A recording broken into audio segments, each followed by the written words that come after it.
Listo. Entonces, si pueden ir pasando a sus lugares, dimos más de 5 minutos, somos generosos. Entonces ahora ustedes van a ser generosos y yo me voy a demorar 2 horas. ¿Listo?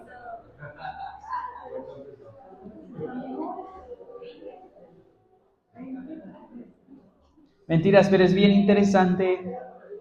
Cuando uno ve la historia de la iglesia, los primeros sermones duraban más de 2 horas y media, incluso días, y la gente estaba dispuesta a escuchar. Había tanta hambre en medio de ellos que estaban dispuestos a pasar días escuchando los sermones. eh, y es bien interesante eso. Pero tome su lugar, por favor, siéntese. Si trajo su Biblia, abra su Biblia. Si trajo con qué anotar, alístelo y aliste su mano para escribir. Va a haber varias referencias. Entonces es bueno que tomen nota. Entonces, ¿qué tal si oramos? ¿Qué tal si cierra sus ojos ahí donde está un momento y oramos para que sea Dios trayendo entendimiento, que podamos alinearnos a su palabra, que podamos ser como Santiago decía, no solo oidores, sino hacedores de la palabra? Y yo oro, Dios, en el nombre de Jesús, que esta palabra traiga transformación. Espíritu Santo, yo te pido que traigas inteligencia, que traigas entendimiento, que traigas un espíritu de sabiduría para que podamos entender lo que tú quieres decir y eso pueda transformar nuestras vidas. En el nombre de Jesús. Amén. Antes de empezar, hay algo que Dios puso en mi corazón. Si puede abrir su Biblia en Apocalipsis 3. Quiero que hagamos algo antes de poder empezar.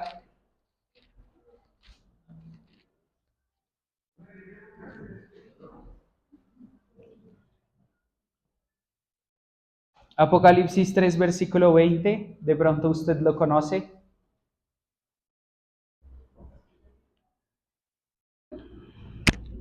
Dice, he aquí yo estoy a la puerta y llamo. Si alguno escucha mi voz y abre la puerta, yo entraré con él.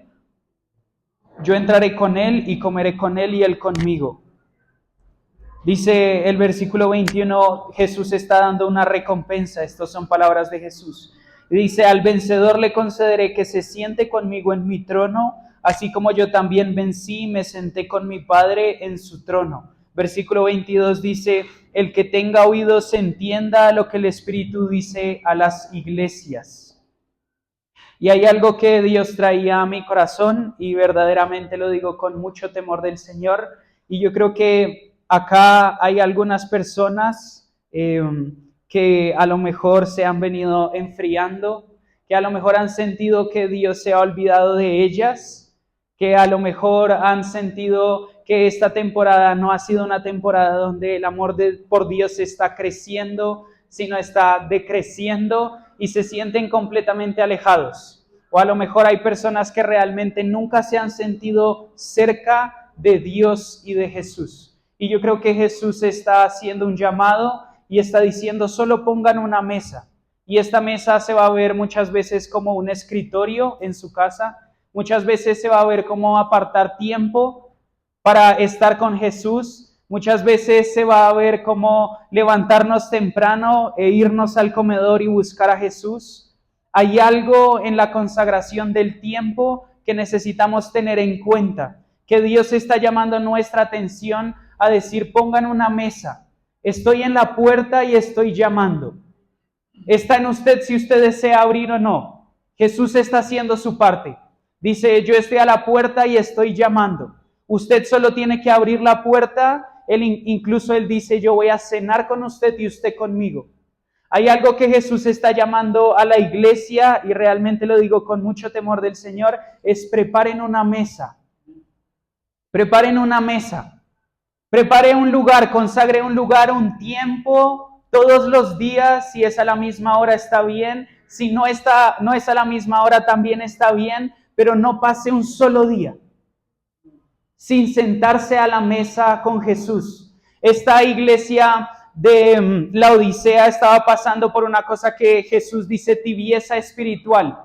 Y a mí me gusta decir que la única forma de vencer la tibieza es sentarse a la mesa.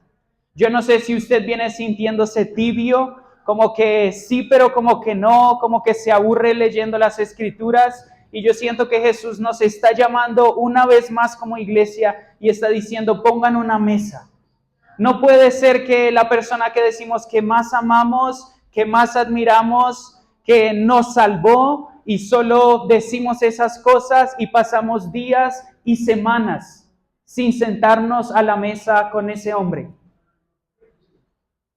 Hay un hombre que está tocando a la puerta y esto es también para mí. No puede pasar un solo día sin que yo me siente a la mesa y vea a Cristo. No puede pasar un solo día donde yo no esté dispuesto a quitar cosas de mi agenda para darle prioridad a la agenda de Dios.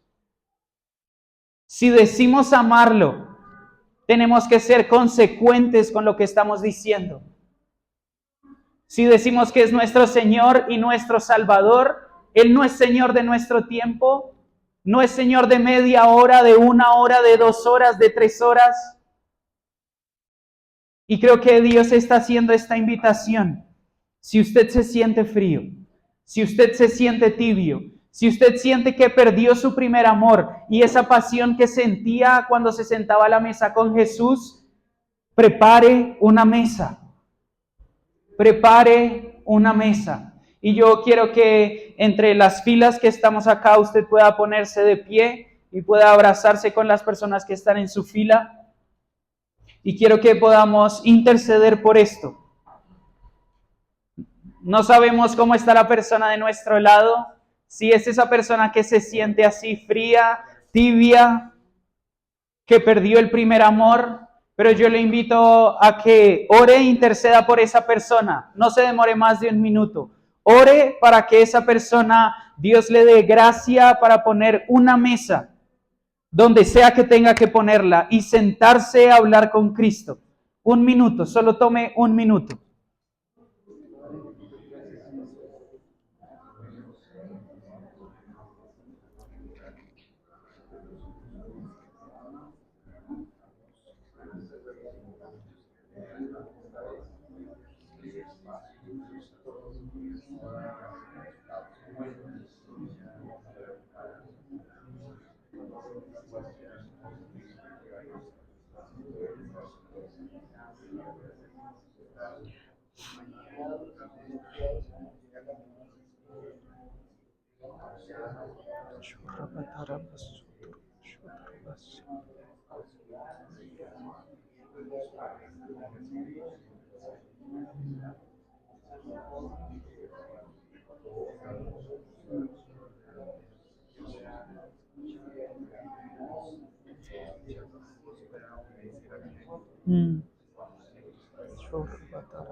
¿Listo?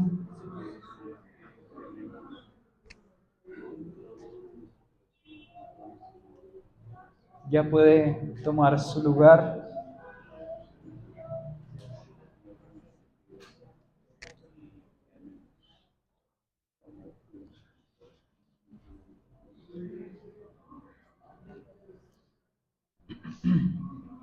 Creo que Dios no quiere que salgamos de esta conversación, sin lugar a dudas. Creo que Dios quiere acentuar un llamado a la mesa y creemos que a veces lo sabemos, pero yo creo que cada vez hay más profundidad en lo que Dios quiere hacer en la mesa. Creo que por eso Pablo en Hebreos, en Hechos, dice, no dejen de congregarse, ¿sí? Yo no creo que Pablo lo esté diciendo porque sea un gruñón y quiera decirle a la gente, no, es que si usted deja de congregarse pasa esto. Porque Pablo al final de este versículo va a decir, viendo que el día se acerca, no deje de congregarse. Es un llamado de Pablo a la iglesia diciéndole, por favor, iglesia, no dejen de congregarse, porque cada vez que nos estamos congregando, no es alguien predicando, no es un grupo de alabanza tocando, Dios está poniendo una mesa enfrente de nosotros y está diciéndonos a todos, siéntense a la mesa con hermanos, siéntense a la mesa a escucharme a mí, siéntense a la mesa a verme a mí. No salgan de ese lugar. Eso fue lo que le pasó a los apóstoles después de la muerte de Jesús. Cada vez que nosotros salimos de la mesa, le damos poder a nuestra carne y al enemigo para volver a nuestras viejas costumbres. Eso le pasó a Pedro. ¿Qué estaban haciendo los discípulos después de la muerte de Jesús decepcionados? Por haberlo negado y por haberlo abandonado. Pescando. Cada vez que nosotros nos salimos de la mesa y de ese lugar de intimidad, volvemos a nuestras viejas costumbres. Por eso cada vez que nosotros salimos de la mesa, volvemos a caer en pecados que de pronto ya habíamos superado. No nos salgamos de la mesa, ni un solo momento, ni un solo día. Ahora sí, vamos a empezar. Si usted está tomando notas, el título es ¿Quién dicen que soy yo? Déjeme darle un repaso de 5 minutos, no me voy a demorar más de 5 minutos. Normalmente digo que voy a hacer un repaso y tomo la mitad de la prédica para hacer eso, pero esta vez van a ser solo 5 minutos. Pero hemos estado hablando acerca del Sermón del Monte, ¿se acuerda? Mateo 5, 6 y 7, y hablamos acerca de que el Sermón del Monte es la cultura del reino. Jesús llama a sus discípulos y les dice, les voy a transferir, les voy a entregar, les voy a enseñar cómo se vive la vida según mis parámetros, según mis estándares. Y Jesús empieza hablando acerca de 8 características que nosotros debemos tener en nuestro carácter.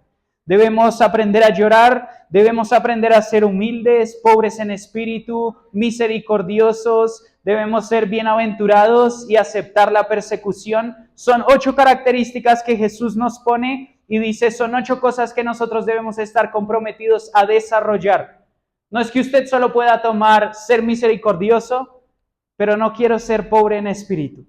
Jesús nos está llamando a vivir estas 8 y en una de esas enseñanzas hablamos acerca de estas 8 características en la vida de Jesús. Jesús nos está compartiendo cuál es la expectativa que tiene el reino y el rey de nosotros. Jesús está diciendo, yo espero esto de ustedes. Está diciendo, el reino al que ustedes ahora pertenecen si nacieron de nuevo. No, esto es lo que va a hablar con Nicodemo. Dice, es que no se sabe de dónde viene, a dónde va, así es el viento, y así son los que nacen de nuevo. No se sabe cómo se nace de nuevo. Es algo espiritual, pero aquellos que son nacidos de nuevo son tomados, como veíamos hace 8 días, del reino de las tinieblas y somos puestos en el reino de su Hijo amado, Colosenses 1. Todo lo que venimos hablando la semana pasada. Nos toma de un reino y nos pasa a otro reino. Ahora, si nosotros somos ciudadanos de este reino, sí o sí tenemos que estar dispuestos a que nuestra mentalidad sea moldeada a los parámetros del rey y a los parámetros del reino. Sí o sí, no es negociable.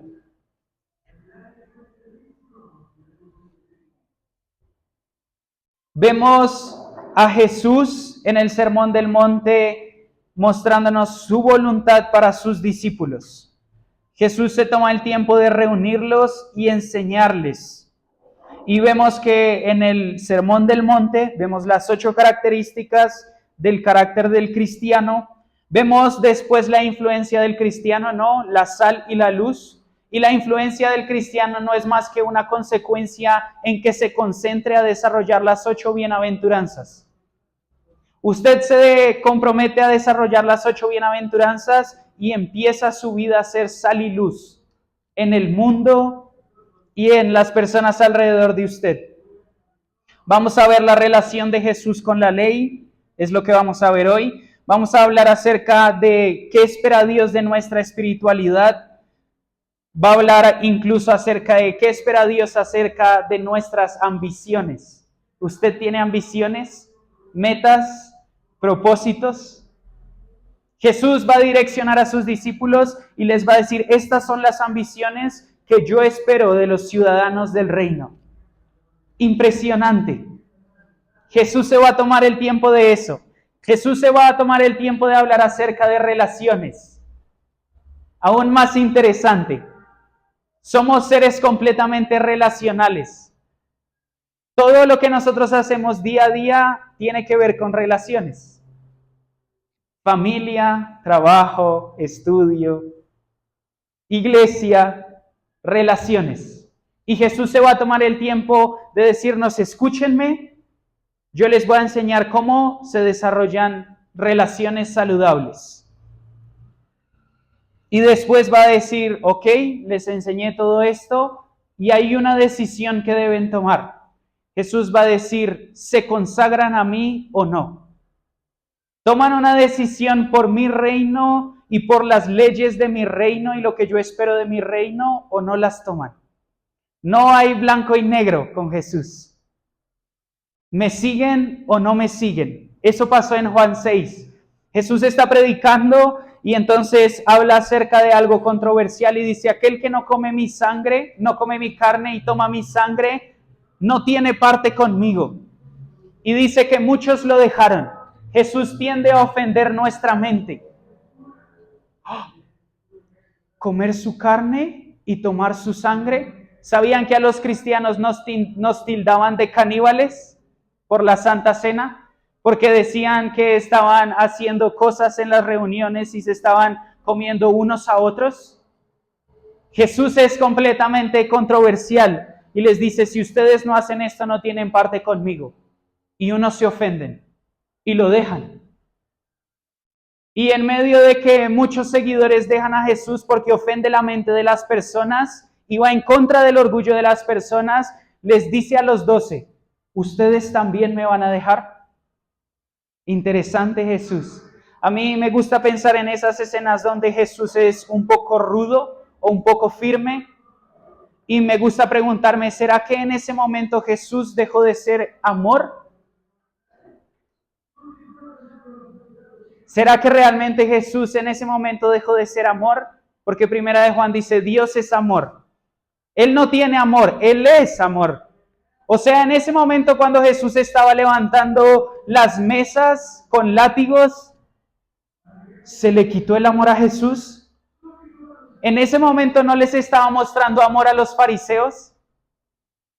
Yo creo que les estaba mostrando amor a los fariseos, porque necesitaban ser corregidos, necesitaban ser alineados a la voluntad de Dios. Y por eso Jesús en su amor dice, yo no puedo dejar que ellos sigan viviendo de la manera en la que están viviendo. Porque están tristes, porque están llenos de cargas, porque tienen depresión y conflictos familiares. Jesús no quiere dejarnos de la misma forma en la que estamos viviendo. Jesús está completamente comprometido en llevarnos a su imagen. Por eso el Salmo 16 dice, en su presencia hay plenitud de gozo y delicias a su diestra. Jesús está dispuesto a cambiar todo en nuestra vida para que experimentemos plenitud de gozo y experimentemos las delicias que hay a su diestra. Muy interesante. O sea, Él no se estaba quitando el amor en ese momento, en medio de la firmeza o rudeza. Estaba siendo completamente amoroso. Por eso Hebreos va a decir, un padre al que ama, disciplina. Porque lo ama. porque no quiere verlo de la misma forma en la que lo está viendo. ¿Qué pasaría si nosotros nunca corregimos a nuestros hijos? Yo no tengo hijos. ¿Qué pasa si no me hubieran corregido y no me hubieran enseñado a caminar por medio de la disciplina? Sería un niño de 24 años gateando. Un poco anormal, ¿no? Necesitaba fortalecer mis piernas, necesitaba caerme. Necesitaba que mis papás me disciplinaran una y otra vez para aprender a caminar, para aprender a hablar. Eso no se dice así, se dice así. Mire, le voy a contar algo muy chistoso. Yo no podía pronunciar la R. Yo decía calo y todas esas palabras. Y pasó algo muy interesante y a mi mamá le gustaba mucho que yo dijera eso, que yo hablara de esa forma. Y alguien que me amaba profundamente dijo, mi hermano tiene que hablar bien. Y me enseñó un trabalenguas. R con R cigarro, R con R barril, rápido ruedan los carros cargados de azúcar en el ferrocarril. Yo no podía decirlo así. Y esa persona me corrigió en amor. Y si no, yo vendría acá a predicarles y les estaría diciendo calo. L con L cigalo, L con L balil. Estaba siendo amorosa esa persona, es mi hermana mayor, Camila. 100% amorosa. ¿A mí me gustaba? No. Era difícil pronunciar la R. Pero necesitó llevarme en un caminar de disciplina para poder hablar como hablo hoy. Si no, nadie me tomaría en serio. Seguro. Ahora, esto es hermoso porque vemos el carácter de Dios como un papá. Imagínense que nunca nos hubieran corregido, que nunca nos hubieran enseñado a ir al baño. Tendríamos serios problemas. Ahora Dios está completamente comprometido con nuestro proceso que dice, déjenme disciplinarlos. Y ahí es cuando nosotros empezamos a tener una perspectiva diferente de la disciplina de Dios, de la corrección de Dios. Porque todo padre que ama a su hijo lo disciplina. Y sin duda alguna yo soy un hijo de Dios. Y si necesito ser corregido, necesito aceptar su corrección también. Entonces, esto es lo que Jesús está haciendo en el Sermón del Monte. Está diciendo, si ustedes van a ser mis discípulos, si ustedes van a ser parte del reino y van a reinar conmigo, necesito madurarlos. Necesito llevarlos por un caminar en que aprendan a ser hombres y mujeres maduras, que puedan tomar la responsabilidad de un reino y ejercer la influencia del reino. Este es el Sermón del Monte, por eso es tan apasionante. Ahora vamos al versículo 17 de lo que vamos a hablar hoy. Tenga su Biblia abierta en Mateo 5 del 17 al 20.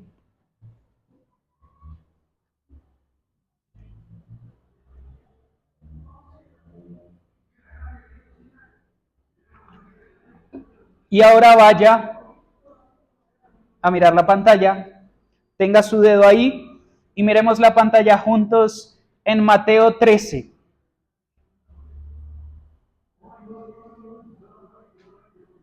Mentiras, Mateo 16, perdón.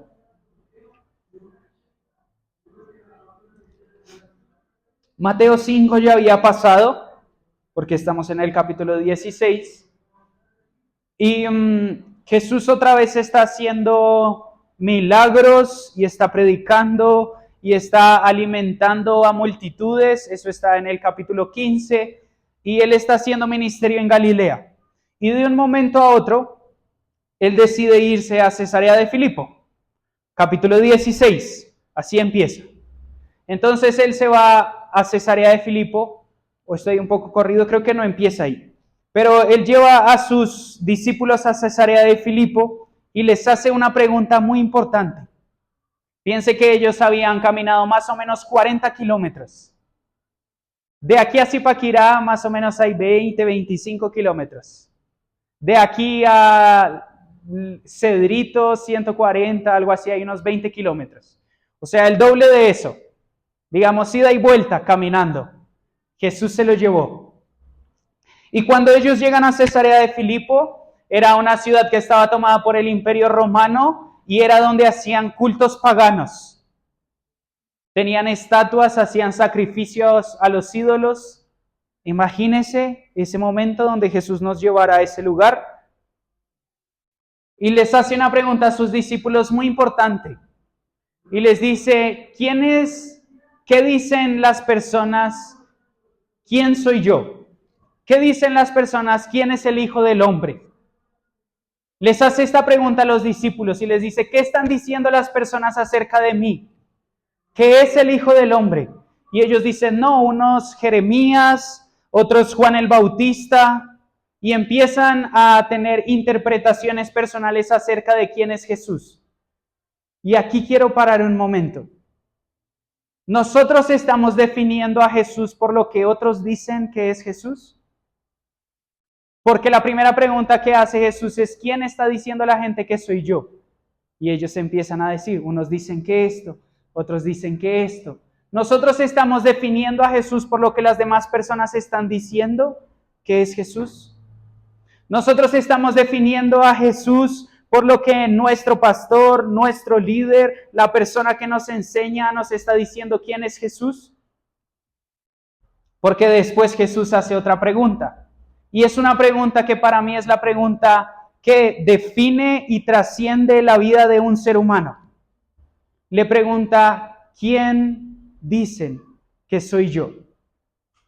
Por eso le puse como título a esta prédica esa pregunta. ¿Quién dicen que soy yo? ¿Quiénes dicen ustedes, mis discípulos, que soy yo? Porque eso va a determinar todo. Eso va a determinar todo. No hay otra pregunta más importante en la vida de un ser humano, creyente o no creyente. ¿Quién es Jesús? Mi definición por Jesús está en lo que yo creo que es Jesús. Mi definición está en lo que yo creo o lo que mi iglesia dice o lo que mi pastor dice, en lo que yo creo que es Jesús. O mi definición de Jesús está en quién dice Él mismo que es. Les voy a poner un ejemplo. Hubo una herejía que surgió en la historia de la iglesia donde muchas personas decían, no, es que Dios solo es amor y Él no va a condenar a nadie. Todos se van a salvar. Estaba basado en la definición de una persona diciendo quién es Jesús. Y estaba ignorando completamente la justicia, la severidad y la venganza de Dios. No podemos tomar solo una parte de Dios, lo que estábamos hablando antes. Por eso Job va a decir, entonces, ¿solo aceptaremos lo bueno de parte de Dios o también lo malo? ¿Quién es Jesús? Si usted puede anotar eso y cuestionárselo durante toda su vida, se lo aseguro que va a encontrar riquezas. ¿Quién es Jesús? ¿Qué piensan acerca de mí? Le pregunta Jesús a la iglesia. ¿Quién soy yo? ¿Quién soy yo para ti? ¿Por qué vemos personas más comprometidas y más radicales, dispuestas a morir por el Evangelio, si es necesario? La respuesta a quién es Jesús es completamente diferente. Jesús tiene todo el valor y toda la importancia. Jesús es todo. ¿Quién es Jesús para ti? ¿Cuál es la definición que tú tienes de Jesús? Ahora vayamos a Mateo 5. No vamos a ver la respuesta de Pedro. Ahorita la vamos a responder. Pero mire lo que Jesús dice en Mateo 5:17. Vamos a dividirlo en 3 y dice el versículo 17. Dice, no piensen que he venido para poner fin a la ley y a los profetas. No he venido para poner fin, sino para cumplir. Versículo 18. Porque en verdad les digo que hasta que que hasta que pasen el cielo y la tierra, no se perderá ni la letra más pequeña ni una tilde de la ley hasta que toda se cumpla. Versículo 20. Versículo 19. Cualquiera, pues, que anule uno solo de estos mandamientos, uno de los más pequeños, y así lo enseñe a otros, será llamado muy pequeño en el reino de los cielos. Pero cualquiera que los guarde y los enseñe, este será llamado grande en el reino de los cielos. Porque les digo a ustedes que si su justicia no supera la de los escribas y fariseos, no entrarán en el reino de los cielos. Un poco confuso. Porque si estamos hablando acerca de quién es Jesús, estamos recurriendo a este pasaje. Porque Jesús en su primera declaración está diciendo, no piensen que he venido a poner fin a la ley o a los profetas. Dice, no he venido para poner fin, sino a cumplir. ¿Qué significa que Jesús haya venido a cumplir la ley y los profetas? ¿Qué significa que Jesús es el cumplimiento de la ley y los profetas? Hay una palabra en arameo que es cum, y esta quiere decir establecer, validar o confirmar. Es la palabra que Jesús está usando en el texto original. Y está diciendo, yo he venido a establecer, a validar o a confirmar la ley y los profetas. Entonces ya estamos teniendo una perspectiva. Jesús no está invalidando el Antiguo Testamento. Jesús es la confirmación del Antiguo Testamento. Esto es muy interesante. Cuando Jesús está hablando de la ley de los profetas, está haciendo referencia a todo el Antiguo Testamento. Los primeros 5 libros se llaman la ley, o así lo conocen los judíos, y el resto de los libros proféticos, hacen parte de todo el Antiguo Testamento. Entonces, ¿qué está queriendo decir Jesús? Está diciendo, yo soy el cumplimiento de la ley y soy el cumplimiento de los profetas. Ahora esto tiene 4 implicaciones, perdón. La número 1, dice, Jesús cumplió las profecías sobre la venida del Mesías. Acá detengámonos un poco. Vamos a ver Juan 5:39. Abra su Biblia en Juan 5:39.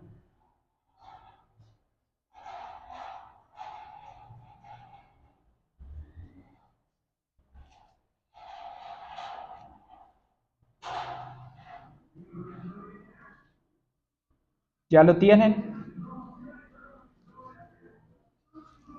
Juan 5:39. Dice, ustedes examinan las Escrituras porque piensan tener en ellas la vida eterna, y son ellas las que dan testimonio de mí. Sigamos en este pasaje. Mire lo que está diciendo Jesús. Está diciendo que la Biblia nos acerca a una persona. Número 1. Número 2. Él mismo dijo en Juan 14, dijo, yo soy la verdad. O sea, ya tenemos otro concepto. La verdad no es información. La verdad no es tener la información correcta. La verdad es una persona. Porque Jesús dijo, yo soy la verdad. Número 3. Jesús mismo está dando testimonio de Él mismo en las Escrituras. O sea, cada vez que nosotros nos estamos acercando a las Escrituras, nos estamos acercando a Jesús. Porque Él está diciendo en Juan 5 que las Escrituras dan testimonio de mí. Es por eso que nosotros debemos tener un compromiso con las Escrituras. Lo que estábamos hablando al principio. ¿Cómo puedo encontrarme con este hombre? ¿Cómo puedo conocer a Jesús? ¿Cómo puedo relacionarme con Él? Sí o sí debemos amar las Escrituras. Porque está diciendo Juan 5:39, las Escrituras dan testimonio acerca de mí. Ahora, Jesús es el cumplimiento de la ley y los profetas. ¿Vamos bien? Y Él está diciendo, las Escrituras dan testimonio de mí.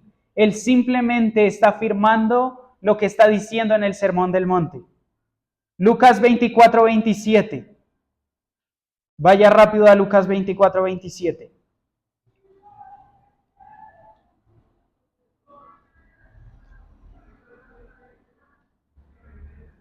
Era lo que estábamos cantando. Ellos estaban en el camino a Maús y no se habían dado cuenta que era Jesús, tenían sus ojos vendados y estaban hablando con alguien. Y Jesús en el versículo 27 del capítulo 24 les dice, comenzando por Moisés y continuando con todos los profetas, les explicó lo referente a él en todas las escrituras. Una vez más, él les estaba abriendo la Biblia y les estaba diciendo, yo estoy en este pasaje, yo estoy en esta referencia. Mire lo que dice Mateo 24:44.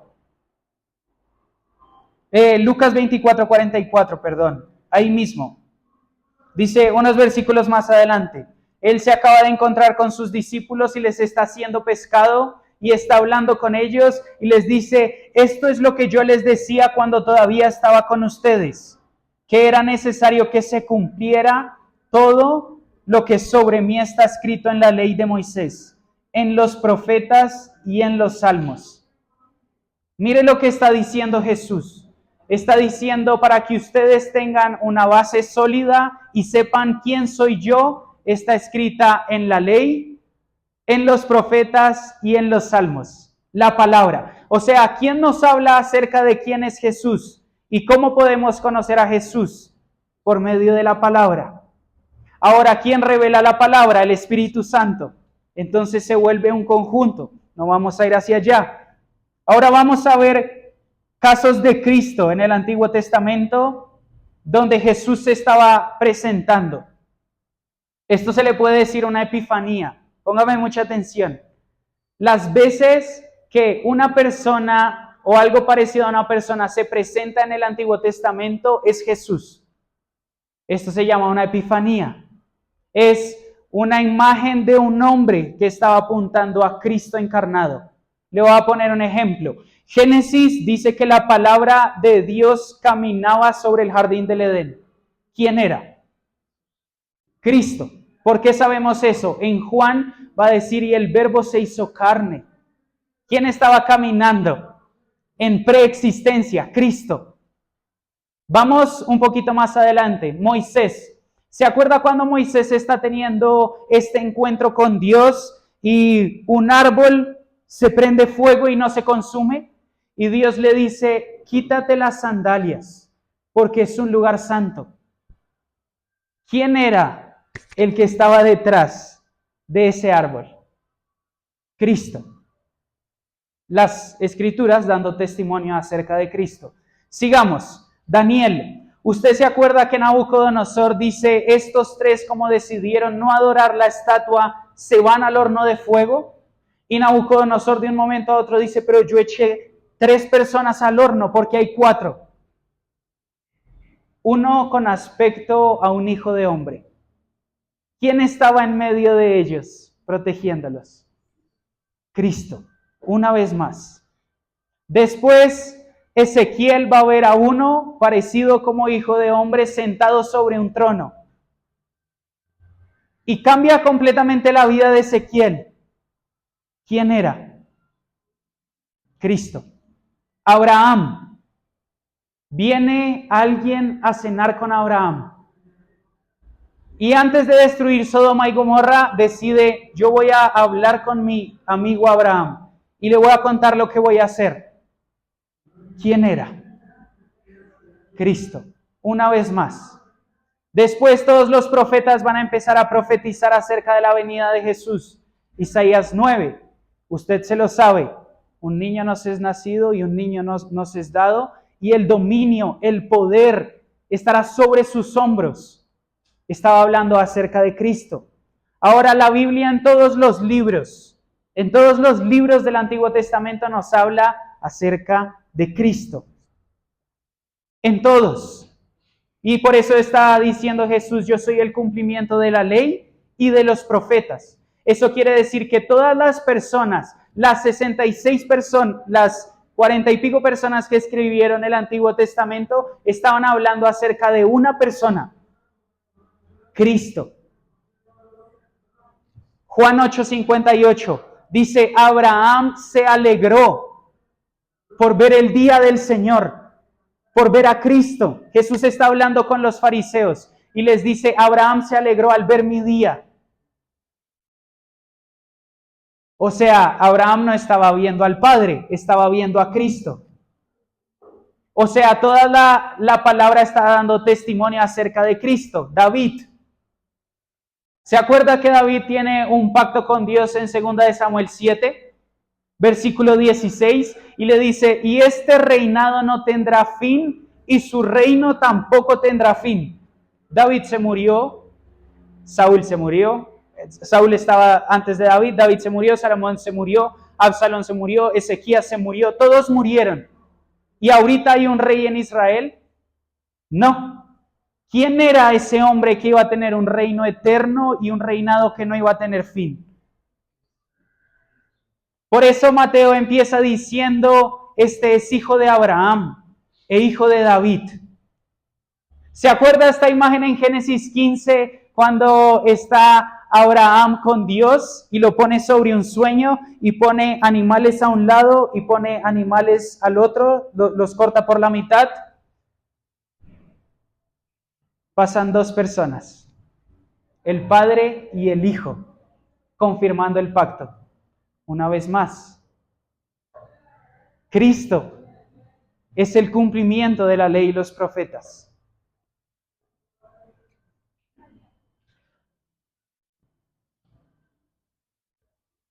Ahora vamos a ver el punto número 2.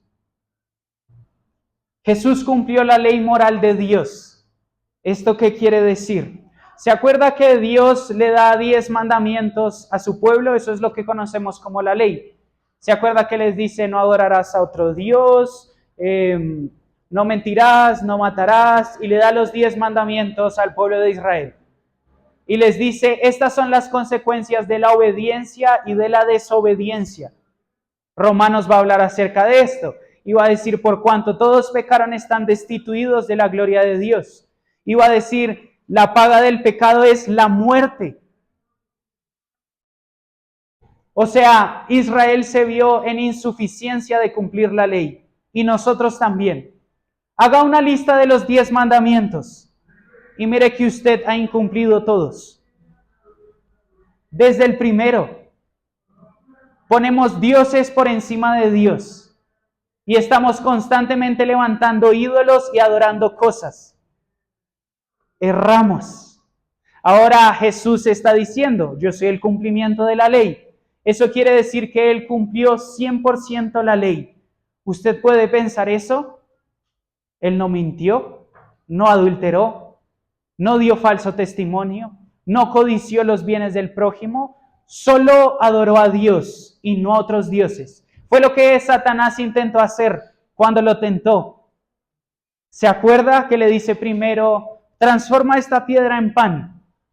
Lo probó con la comida. Esto es bien interesante, podemos tener otra conversación acerca de esto. La comida es importante para Dios. La primera tentación fue con comida al primer Adán. La segunda tentación fue con comida al segundo Adán. Interesante, ¿no? Podemos hablar acerca de eso después, pero Jesús fue tentado también en un plano terrenal, con hambre. Y Satanás le dijo, si eres el Hijo de Dios, transforma esta piedra en un pan. Y no lo hizo. Después Dios le había prometido toda la tierra como herencia y Satanás le dijo, yo te voy a dar todo.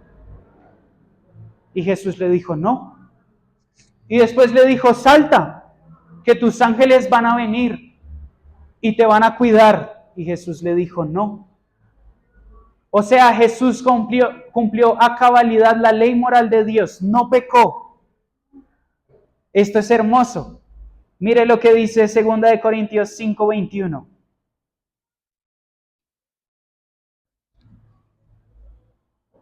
Dice, al que no conoció pecado, está hablando acerca de Jesús. Dice, lo hizo pecado por nosotros, para que fuéramos hechos justicia de Dios en él. Mire lo que dice Hebreos 4:15, unas páginas más adelante, o mírelo en la pantalla. Dice, porque no tenemos un sumo sacerdote que no pueda compadecerse de nuestras flaquezas, sino uno que ha sido tentado en todo como nosotros, pero sin pecado. O sea, Jesús cumplió toda la ley de Dios. Piense en eso. Jesús cumplió toda la ley de Dios. Jesús nos estaba mostrando su manera de vivir y cómo se ve la manera de vivir de una persona que vive en total obediencia a Dios. Jesús nos estaba mostrando cómo se ve la vida y el ministerio de una persona que vive en completa obediencia a la ley de Dios. Alguien completamente pleno, cumpliendo la ley de Dios. Ahorita vamos a hablar acerca de eso. A veces es un poco confuso para nosotros porque no entendemos cuál es nuestro rol con la ley de Dios. O a veces la vemos como muy estructurada, como muy difícil de alcanzar. O pensamos que esa ley no es más para nosotros porque Pablo va a dar una declaración en Romanos, que es lo que usa la gente, y dice, nosotros ya no estamos bajo la ley, sino estamos bajo la gracia. Entonces yo no tengo que cumplir la ley. Y las personas pecan deliberadamente y usan la gracia de Dios para pecar. No están entendiendo las Escrituras. Y ya lo vamos a ver. Jesús cumplió el castigo de la ley en nuestro lugar. Recapitulemos. Jesús está en todos los profetas. Está diciendo, yo soy el cumplimiento de la ley y los profetas. Todas las Escrituras dan testimonio de mí. Ahora está diciendo, yo cumplí toda la ley de Dios cuando estuve en carne. No pequé y no fui tentado. Y esto es hermoso. Antes de que Jesús viniera al mundo, ¿teníamos un sumo sacerdote? Sí. Después de que Jesús vino en carne, tenemos un sumo sacerdote que se compadece de todas nuestras debilidades. O sea, si usted piensa que Dios no lo entiende en medio de sus debilidades, déjeme decirle que sí. Jesús entiende completamente lo que usted siente. Jesús entiende su cansancio, Jesús entiende su agotamiento, Jesús entiende su sufrimiento, porque Él ahora está al lado de Dios y entiende todo y se compadece por nosotros. Antes no se compadecía porque no había estado en carne. Es bien interesante eso. Ahora Él cumplió el castigo de la ley en nuestro lugar. Dios nos dijo, ustedes tienen que cumplir la ley y si ustedes no la cumplen van a tener consecuencias. Y las consecuencias de eso era lo que estábamos hablando, Romanos. Es la muerte. Es una completa separación con Dios. Por eso Pablo va a hablar acerca de eso y va a decir que Dios reconcilió al mundo consigo mismo. Jesús se puso en la cruz para reconciliarnos con Dios, para que no hubiera muerte. Jesús estuvo dispuesto a padecer el castigo y darle cumplimiento al castigo que nosotros merecíamos, para que nosotros pudiéramos disfrutar de una relación con Él. Esto es hermoso, porque hace parte del cumplimiento de la ley. Y Hebreos va a decir, Él no lo hizo porque le tocaba, Él no lo hizo porque simplemente era lo que tenía que hacer. Estas son mis palabras. Él va a decir, lo hizo con supremo gozo. O sea, Él estaba yendo al madero en medio de todo su sufrimiento con gozo. Con gozo. Él estaba dispuesto a cumplir incluso las Escrituras, como veíamos en Corintios. El que no conoció pecado, por culpa de nosotros lo hizo pecado. Ahora, eso hace parte de Dios. Ahora vamos al versículo 19. De esa forma muy general y como un panorama podemos ver el cumplimiento de la ley y de los profetas en Jesús. Ahora mire esto, en el versículo 18 de Mateo 5. Dice, porque en verdad les digo, que hasta que pasen el cielo y la tierra, no se perderá ni la letra más pequeña, ni una tilde de la ley, hasta que toda se cumpla. Jesús cumplirá las promesas que no se han cumplido. Entonces, Jesús cumplió una parte de las promesas que fue su venida, su muerte, su resurrección y su ascensión. Jesús cumplió una parte de las promesas. Ahora, si Jesús es el cumplimiento de la ley y los profetas, hay una parte de la ley y los profetas que necesita ser cumplida. Segunda de Samuel 7, ábralo conmigo.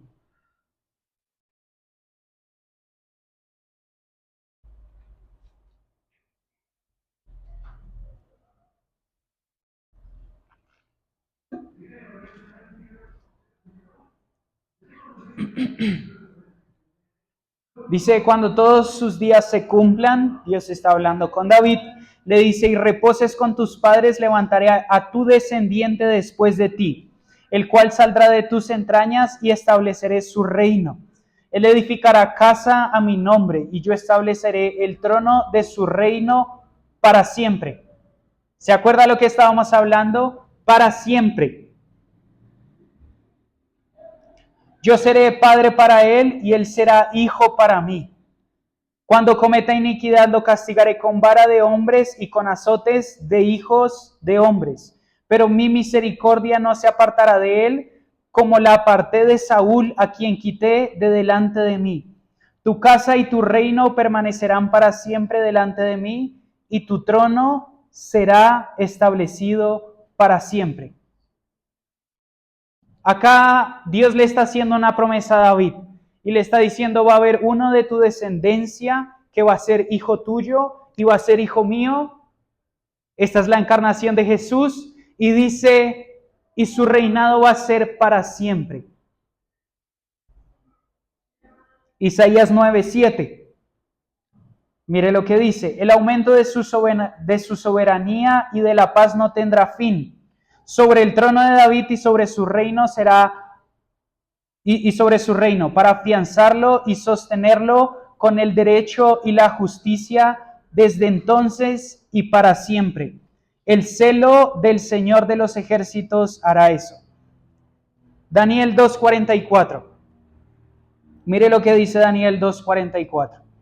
Dice, en los días de estos reyes, el Dios del cielo levantará un reino que jamás será destruido, y ese reino no será entregado a otro pueblo, desmenuzará y pondrá fin a todos aquellos reinos, y él permanecerá para siempre. Apocalipsis 11:15, mire lo que dice. El séptimo ángel tocó la trompeta y se levantaron grandes voces en el cielo y decían, el reino del mundo ha venido a ser el reino de nuestro Señor y de su Cristo. Él reinará por los siglos de los siglos. Jesús está por cumplir toda la ley y los profetas. O sea, una parte se cumplió, sí, y otra parte no se ha cumplido. Su reino no se ha cumplido. Jesús no está reinando. O sea, faltan cosas por cumplirse.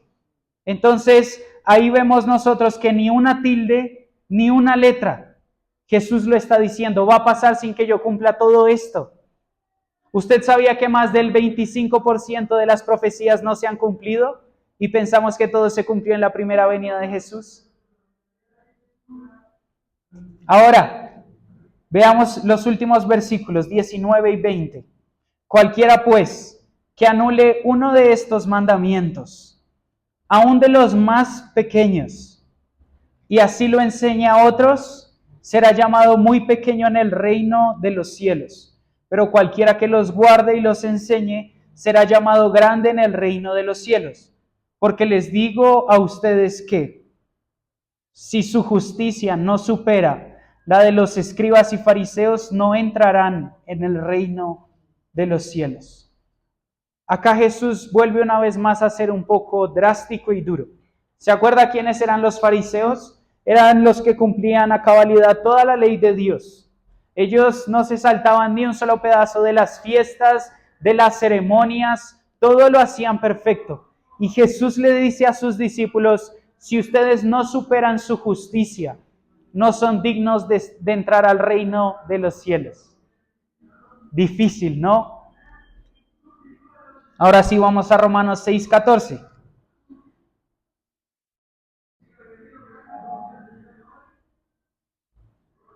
Mire lo que Pablo dice en Romanos 6:14.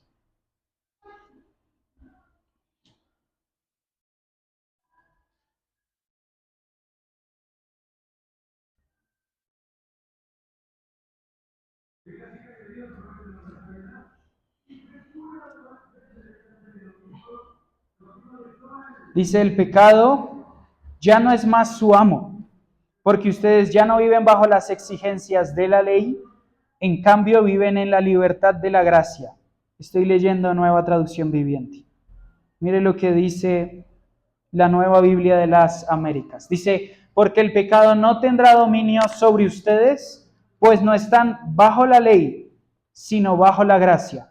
Y muchas veces hemos usado estos versículos para decir, yo no estoy bajo la ley, estoy bajo la gracia. Y básicamente lo que Pablo está diciendo, el pecado ya no es su amo y ya no están bajo el poder de la ley. ¿Sí? Están bajo la gracia. Ahora, ¿qué es la gracia? Muchas veces pensamos que la gracia es solo para el perdón de nuestros pecados y hace parte de. O sea, la gracia hace parte de nuestra salvación para el perdón de nuestros pecados, pero no se queda solo ahí. Dios usa la gracia para que nosotros tengamos dominio sobre el pecado, para que el poder del pecado pierda poder en nuestras vidas. Mire lo que va a decir Hebreos 10, 26 y 29.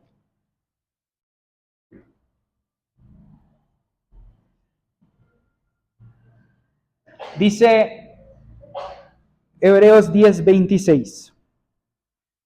Dice, porque si continuamos pecando deliberadamente, después de haber recibido el conocimiento de la verdad, ya no queda sacrificio alguno por los pecados, sino cierta horrenda expectación de juicio y la furia de un fuego que ha de consumir a los adversarios.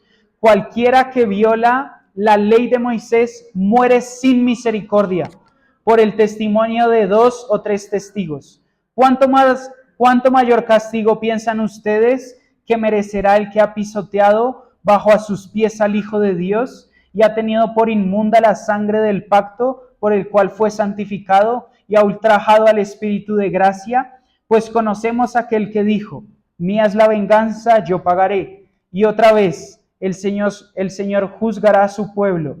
Horrenda cosa es caer en manos del Dios vivo. Un poco fuerte, pero el autor de Hebreos lo que nos está diciendo es, los que siguen pecando deliberadamente y usando la gracia para pecar deliberada y deliberadamente, están pisoteando al Hijo. Ahora, ¿cómo dejamos de pecar deliberadamente? ¿Qué es lo que Dios nos promete para que nosotros podamos superar la justicia de los fariseos?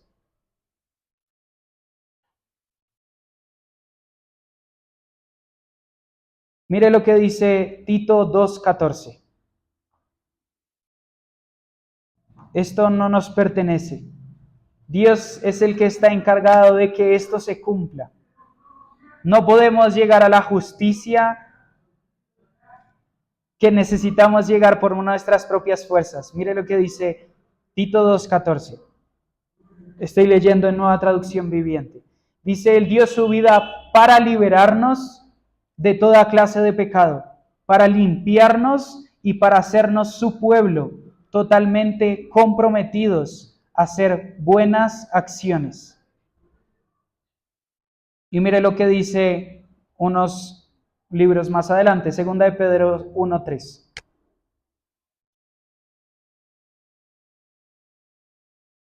Dice, mediante su divino poder, Dios nos ha dado todo lo que necesitamos para llevar una vida de rectitud. Mediante su divino poder. Todo esto lo recibimos al llegar a conocer a aquel que nos llamó por medio de su maravillosa gloria y excelencia. Jesús primero nos muestra cómo Él es el cumplimiento de la ley, después nos muestra cómo cumplir la ley y después nos dice, ahora ustedes cumplan la ley. Y es por medio del sacrificio de Jesús que nosotros podemos cumplir la ley. Jesús cumplió la ley para que ahora nosotros, por medio de su poder, podamos cumplir la ley. Y esto es hermoso, Porque volvemos a lo mismo que estábamos leyendo en Mateo 5:3. Bienaventurados los pobres en espíritu. Necesitamos de su espíritu. Cuando nosotros vemos a Cristo en las Escrituras, cuando nosotros vemos a Cristo cumpliendo las Escrituras, y ahora Cristo nos dice, cumplan las Escrituras y enséñenlas. Y ahí quedamos un momento. Esto solo lo puede hacer Cristo. Yo no puedo cumplir y no puedo enseñar, no estoy en las capacidades de hacerlo. Es lo que muchas veces decimos. Y Jesús está diciendo, por medio de mi poder que les voy a dar, ustedes pueden vivir una vida de rectitud. Es lo que Tito está diciendo, Él murió para que nosotros podamos hacer buenas obras. ¿Sí ve cómo está conectado el Sermón del Monte una y otra vez? Necesitamos volver ahora al inicio y decir, necesito de tu espíritu porque no puedo cumplir la ley de esta forma. Tú eres el cumplimiento y cumpliste todo, pero ahora yo no puedo hacerlo. Jesús, por medio de su poder, quiere escribir su ley en nuestros corazones para que así vivamos una vida como la que Él vivió. Este es un tema un poco denso, porque nos toca hablar acerca de muchas cosas, y es ver a Cristo en medio de cosas que a veces son difíciles de ver, pero yo creo que Dios quiere que nosotros lo definamos por cómo Él se define. Yo soy el cumplimiento de esto. Yo soy el cumplimiento de todo lo que los profetas han dicho. Yo soy el cumplimiento y voy a hacer el cumplimiento de todas las palabras. Y vuelve a hacer la misma pregunta. ¿Quién dicen ustedes que soy yo? Ya no se trata de lo que me dijeron. Se trata de qué dicen ustedes acerca de mí. ¿Qué valor tengo para ustedes? ¿Tengo el mismo valor que tenía para los profetas? Y creo que es una pregunta que debemos resolver. ¿Quién dice ustedes que soy yo? ¿Qué dicen ustedes acerca de mí?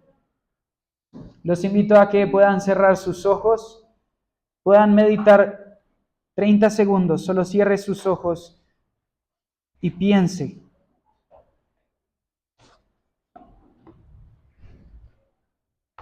¿Qué pienso acerca de Jesús? ¿Quién es Él?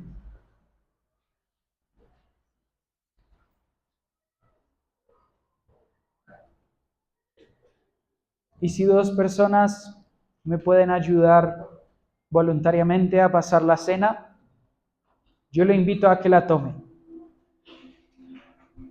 Pero que usted pueda preguntarse, ¿qué significa esto para mí? Y yo lo invito a que usted pueda entender lo que es tomar la cena. Jesús dijo, este es mi cuerpo y esta es mi sangre. No es un símbolo. Y dijo, aquel que toma la cena indignamente. Hizo unas fuertes declaraciones, Pablo. Dijo, discierna el cuerpo.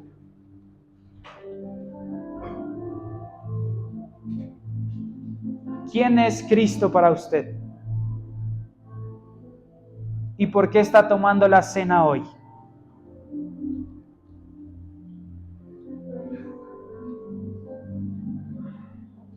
Si usted no tiene entendimiento, lo invito a que se abstenga a hacerlo.